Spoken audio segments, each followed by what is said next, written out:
This is Josh with Gotta Be Mobile. I'm checking out a cool new headset from Jabra. This is brand new for 2019. It's the Jabra Elite 85H, and Fred's going to share a little bit more about what makes this headset so special. So this is the Jabra Elite 85H. It's engineered to provide the best calls and music experience. Easy to say, but not so easy to do.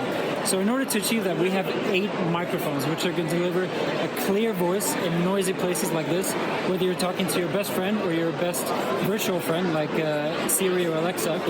And it's also a microphone system that's going to deliver a digital hybrid ANC to silence the user, the environment around the user while they're listening to music.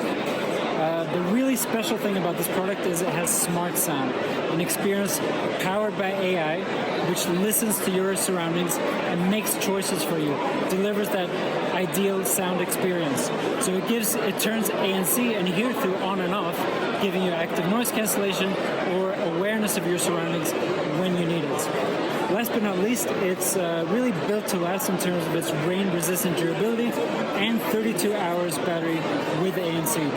And if you do want to talk to your voice assistant, you don't have to press a button anymore. So this is one of the first headphones with hands-free access to Alexa.